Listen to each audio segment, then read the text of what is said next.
안녕하세요. 저는 오늘 수요일에 바다톡톡 도입 강연을 맡은 대구 경북 여성과학기술인의 이희정이라고 합니다. 감사합니다. 오늘은 호수의 초록여정 마리모에 대해서 알아보고 산호초와 레고 어항 마리모 꾸미기를 하도록 하겠습니다. 어린 친구들이 기대를 많이 하고 오셨을 것 같은데요. 혹시 마리모를 본 적이 있는 사람 한번 손 들어볼까요? 오, 엄청 많네요. 마리모는 어떤 모양을 가지고 있을까요? 다 같이 대답해 볼까요? 정답이에요. 앞에 화면에 보이는 것처럼 동글동글한 모양을 가지고 있는데요. 이 마리모에 대해서 마리모가 어디에서 발견됐는지, 그 특징은 어떤지, 그리고 광합성이라는 기능을 가지고 있는데 이 광합성의 기능은 뭔지, 지금 연구되고 있는 연구는 무엇인지. 근데 이 마리모가 요즘 아프대요. 아파서 숫자가 점점 줄어들고 있는데 그 이유는 뭔지 알아본 다음에 우리 함께 마리모 어항 꾸미기를 해보도록 하겠습니다. 마리모는 일본에서 처음 발견됐습니다. 일본 홋카이도의 아칸호라는 호수에서 발견됐는데 지도에 보면 빨간 별이 보이시나요? 홋카이도라는 지방의 호수인데요. 이 호수는 조금 특별합니다. 어떻게 생겼냐면요. 화산이 폭발해서 분화했을 때 용암이 흘러내려서 그 용암이 굳어지면서 만들어진 폐색호라고 해요. 이 아칸호에는 마리모도 천년기념물이지만 그림 보이시나요? 몸통이 엄청 빨갛죠? 그래서 홍연어라는 친구가 특별한 천년기념물로 지정되어 있어서 이 두 가지 생물을 잘 볼 수 있답니다. 일본에서 발견된 이 마리모는 분류표를 보시면 녹색 식물문에 속하는 녹조류인데요. 호수에 살고 있어서 담수성 녹조류로 분류되고 있고요. 이 친구는 추운 겨울에 이 호수에는 눈도 많이 내리고요. 그리고 호수가 꽝꽝 얼어서 엄청 두껍게 얼고 있거든요. 그래서 이렇게 얼면 수온이 일정하게 유지되긴 하지만 겨울에 호수의 물은 차가울까요? 뜨거울까요? 차가워요. 엄청 차가워요. 하지만 보통의 식물들은 엄청 차가운 물에서 잘 살 수 있을까요? 없을까요? 없어요. 우리도 추우면은 영하 마이너스 10도예요. 옷을 하나도 입고 있지 않아요. 어떻게 될까요? 몸이 꽁꽁 얼어서 살 수가 없어요. 근데 이 마리모는 차가운 온도에서도 잘 살 수 있어요. 그래서 선생님이 이따가 키우는 방법을 말할 때 한 가지 알려줄 건데, 대구에서는 30도 이상의 온도가 주로 나타나기 때문에 여름에 이 마리모를 잠시 식혀주기 위해서 여러분의 냉장고 속에 1시간에서 3시간 넣어주는 게 필요하답니다. 그래서 이렇게 차가운 데에서도 살 수 있는 냉해 저항성을 가지고 있고요. 마리모는 두 가지 모습을 가지고 있어요. 첫 번째는 여러분이 아시는 것처럼 동글동글한 구상체인데요. 사실은 처음부터 구상체가 아니었어요. 실 모양의 가드란한 실 모양의 사상체였는데 물길 따라, 바람 따라, 물살 따라, 아니면 생물들이 이리저리 수초를 굴려주면서 동글동글한 모양을 띠게 되었다고 해요. 이 친구는 몇 살까지 살 수 있냐면요. 100살까지 살 수 있습니다, 여러분. 그런데 어떻게 해야 100살까지 살 수 있냐면 적절한 온도와 적당한 빛을 주어야지만 100살까지 살 수 있어요. 100살까지 살 수 있지만 이 친구는 크기가 1년에 얼마나 자랄까요? 1년간 가장 많이 컸을 때 1cm가 아니라 5mm씩 큰다고 해요. 근데 이 친구는, 마리모는 여러분 식물이기 때문에 광합성이라는 기능을 가지고 있거든요. 오늘 그 광합성에 대해서 재미있는 사실을 한번 알아보려고 해요. 여러분, 마리모가 광합성을 할 때 공기 중에 있는 이산화탄소랑 그리고 호수에 있는 물이랑 태양에서 오는 햇빛을 재료로 당과 산소를 만들어내요. 그래서 마리모가 광합성을 아주 잘하면요, 마리모 주변에 뽀글뽀글 산소 기포가 생기거든요. 그러면 어떤 일이 일어날까요? 마리모가 가만히 있다가 공기방울이 몸에 100개가 붙어요. 그러면 마리모는 가만히 있을까요? 어떻게 될까요? 딩동댕동.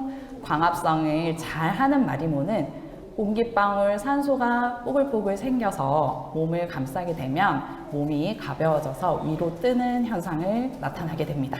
그래서 일본에서 처음에 이런 과학적 사실을 잘 모르는 일반 사람들이 어떻게 생각했냐면요. 얘가 기분이 좋은가 보다. 기분이 좋으니까 위로 둥둥 뜨나 봐. 이렇게 생각했는데 사실 여러분 기분이 좋은 게 맞겠죠? 광합성을 잘한다는 건 잘 자라고 있다는 증거이기 때문에, 그래서 광합성을 통해 산소를 잘 발생하면 위로 뜬다는 사실을 알려드립니다. 선생님이 실제로 영상을 한번 가지고 와봤어요. 여러분이 오늘 체험을 하고 이제 집에서 100살까지 키워볼 텐데요. 100살까지 키워보는 동안 여러분이 잠잘 때 이 마리모가 뜰 수도 있고요. 여러분이 학교에 갔을 때 뜰 수도 있고요. 자주 볼 수 있는 현상이 아니라서 어떻게 뜨는지 선생님이 영상으로 한번 보여주도록 할게요. 앞에는 마리모가 약 1000개 정도 있는 수조이고요. 1000개의 수조에서 적절한 빛을 주어서 여러 개의 마리모가 둥실둥실 뜨는 모습을 볼 수 있습니다. 오른쪽은요, 공기방울의 모습을 좀 더 자세히 보여줄 수 있어서 가져온 영상인데요. 광합성을 잘해서 첫 번째 지금 올라가고 있는 작은 마리모를 보면 주변에 산소 방울이 많이 있는 걸 볼 수 있지요. 그래서 산소를 계속 머금으면서 위로 올라가게 됩니다. 여러분도 100살까지 키우면서 꼭 이 산소 방울로 올라가는 모습을 확인할 수 있길 바랍니다. 지금 일본 도쿄대에서 마리모에 대해 계속 연구를 하고 있는데요. 교수님이 생각을 한 거예요. 얘는 다른 식물들은 차가운 물에서 잘 못 사는데 얘는 어떻게 해서 살 수 있지? 연구를 했더니 얼음이 주요한 원인이었습니다. 아까 제가 설명드릴 때 이 호수가 겨울이 되면 눈도 굉장히 많이 오고요. 강이 꽝꽝 두꺼운 두께로 얼게 되는데, 그렇다면 이때 겨울에 나오는 빛이 투과하는 율이 작게 됩니다. 마리모가 강한 빛을 받지 않는다면 적절한 차가운 수온에서 이 강한 빛이 아니기 때문에 아까 광합성이라는 기능을 하는 그 기구가 영향을 받지 않게 돼서 저온에서 잘 자랄 수 있다고 합니다. 여기서 중요한 점은 얼음이에요. 얼음이 있어서 강한 빛을 받지 않기 때문이라는 사실이 중요한데, 여러분 요즘 지구가 어떻게 되고 있죠? 점점 온도가 뜨거워지고 있어요. 그걸 뭐라고 하는지 혹시 아나요? 정답. 우리 어린 친구들 아주 잘 알고 있어요. 지구온난화가 일어나면서 얼음이 겨울에 눈도 적게 내리고요. 얼음이 점점 얇아지고 있고 그 두께를 유지하는 시간이 짧아지다 보니 마리모들이 강한 햇빛을 받게 됩니다. 강한 햇빛을 받으면 광합성 기구가 영향을 받고 마리모가 갈색으로 타서 죽는 현상이 많이 발견되게 됩니다. 그래서 실제로 일본에서 천년기념물로 지정과 동시에 현재는 멸종위기종으로 지정하고 있다는 사실 꼭 기억하시면서 우리가 지구온난화에 대해 다시 한번 잘 생각해 볼 문제라고 여러분께 알려드리고 싶습니다. 그러면 마리모를 체험하여 볼 텐데요, 여러분. 제가 재료부터 일단 확인해 보겠습니다. 일단 레고 어항 또는 유리 어항이 있고요. 그리고 자갈이 있고, 그 다음에 피규어 봉지 있고, 그리고 초록색의 약 1cm 정도 되는 마리모가 있습니다. 그런데 여기서 혹시 질문이 없을까요? 선생님이 아까 마리모는 멸종위기종이라고 했는데 우리가 가진 마리모는 사용해도 될까요? 그렇죠. 선생님이 불법을 저질러서 가져왔을까요? 네, 일본의 아카노에서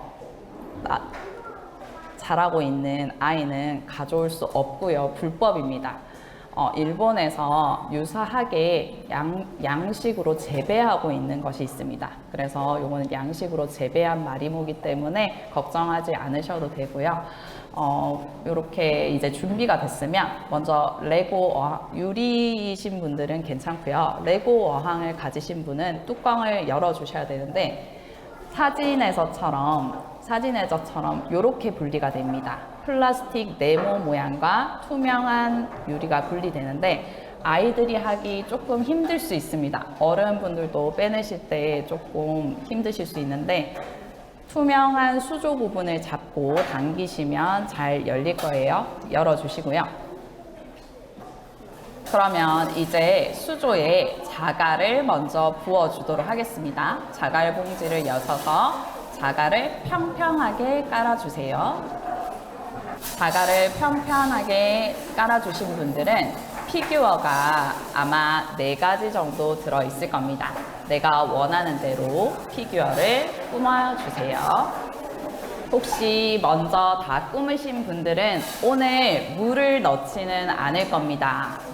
물을 넣지는 않을 겁니다. 이유가 있습니다, 여러분. 물을 넣지 않을 거기 때문에 다 꾸미신 분들은 마리모 절대 넣으시면 안 되고요. 어항 뚜껑을 그대로 닫아주시면 되겠습니다. 물을 넣지 않는 이유에 대해 설명하면서 마리모 키우는 방법에 대해 상세히 알려드리도록 하겠습니다. 이 마리모는요, 100년의 수명을 가지고 있지만 엄청 예민한 친구예요. 그래서 실제로 선생님이 수업을 해봤을 때 일주일 만에 아이가 녹색빛을 잃어서 더 이상 자라지 못하는 친구가 많았습니다. 그래서 설명을 잘 들어주시고요. 마리모는 여러분의 수도가에서 받는 일반 수돗물이나 정수, 이온으로 정수되는 정수물에는 살 수가 없습니다.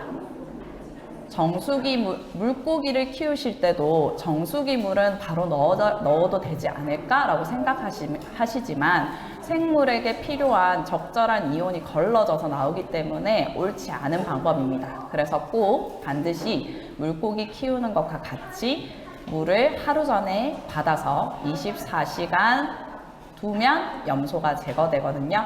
염소가 제거된 물을 반드시 사용해야 됩니다. 제가 어떤 곳에 가니까 아파트 주민분이 이런 말씀을 하셨어요. 아파트 같은 경우에는 위에 수조 탱크에 물을 받아서 오랫동안 잠재되었다 쓰기 때문에 염소가 일부 제거되어 있습니다. 바로 써도 되지 않을까요? 라고 질문이 왔는데요. 맞습니다. 일반 수돗물보다는 염소가 제거되어 있지만 완벽하게 제거되어 있지 않기 때문에 반드시 오늘 집에 가셔서 물을 떠놓으시고 하루 동안 지난 다음에 그 물을 채워주신 다음에 마리모를 넣어주시면 되고요. 선생님, 그러면 이 마리모는 물이 없는데 어떡하죠? 라는 질문이 있을 수 있겠죠? 마리모는 꼭 물속이 아니라 하루 정도는 촉촉하게 젖어 있는 상태에서는 살 수가 있습니다. 그래서 이 봉지 그대로 가져가시면 되고요. 집의 온도가 너무 높다 싶을 경우에 냉장고에 1시간이나 3시간 사이 적절한 온도를 유지해 주시면 되겠습니다. 마리모에 키우는 적절한 온도는 20에서 23도입니다. 제가 여러 문건을 찾아봤을 때 25도까지도 사실 살 수 있다고 되어 있는데요. 한국에서는 24도 이상에서 갈변하는 현상을 많이 봤다고 해요. 그래서 23도까지 온도를 유지해 주시고요. 일주일에 한 번 꼭 물을 갈아 주셔야 됩니다. 그리고 세 번째가 가장 중요합니다. 아까 얼음 이야기 생각나시나요? 직접적인 빛에 노출될 경우에 마리모가 탄다고 표현합니다. 갈색으로 변하게 되고요. 일부분이 갈색이 변했을 경우에는 온도를 낮춰줘서 다시 재생이 가능하지만 전체적으로 갈변했다면 그 마리모는 더 이상 살지 않은 것이라고 보시면 되겠습니다. 직사광선을 피해서 창가에 두시면 위험합니다. 햇빛이 직접적으로 오는 창가는 위험하시고 적당한 채광이 드는 그늘진 곳에 두셔야 됩니다. 그렇다고 빛이 너무 없다면 광합성이 일어나지 않기 때문에 적절한 장소를 잘 택해 주시길 바랍니다. 그리고 마지막으로 네 번째를 알려준 다음에 질문을 받도록 할게요. 네 번째로 마리모가 아픈 이유는 크게 두 가지가 있는데 색깔로 설명드리겠습니다. 첫 번째는 갈색으로 변하는 경우가 있고 두 번째는 백색으로 변하는 경우가 있습니다. 근데 이 두 경우 치료 방법은 알려드리겠지만 제가 아까도 말씀드렸듯이 전체적으로 색깔이 변했다면 더 이상 살 수 없다고 보시면 되고요. 일부가 변하기 시작했다면 이 치료법을 사용해 주시면 돼요. 갈색인 경우에는 제가 아까 뭐라고 했죠? 온도가 너무 높으면 갈색으로 변해요 라고 했죠. 이럴 때 온도를 내려주시는 방법을 이용합니다. 냉장고 이용해 주셔도 되고 냉장고 아니면 아이스팩 위에 수조를 올려 놓으셔도 됩니다. 백색인 경우에는 수조의 수질 환경이 좋지 않아서 균에 감염됐음을 의미합니다. 그래서 소독의 의미로 천일염을 조금 넣어주는데 양은 어느 정도 하냐면 너무 많이 넣으면 안 됩니다. 너무 많이 넣으면 수질 자체가 바닷물처럼 되기 때문에 살 수 없고 2분의 1티스푼 정도 넣어주시면 됩니다. 2분의 1티스푼을 맨날 넣는 건 아니고요. 상황을 봐가면서 줄어든 처음에 넣고 3일 정도 지켜보시고 그 범위가 줄지는 않아요. 그 부분은 잘라내야 돼요. 그 범위가 더 이상 커지지 않는다면 더 이상 천일염을 넣어주시면 안 됩니다. 저한테 이런 질문이 있었어요. 선생님, 맛소금은 안 될까요? 안 됩니다. 반드시 붉은 천일염만 가능하다고 되어 있습니다. 그리고 감염된 부위는 반드시 그냥 사용하시던 가위가 아니라 알코올솜으로 소독한 가위로 제거해 주시고 그 가위는 다시 한번 반드시 소독해 주셔야 됩니다. 마리모에게 균이 감염됐다면 이 균은 여러분에게도 감염될 수 있기 때문에 장갑을 끼시고 항상 유의하셔서 하시면 되겠습니다.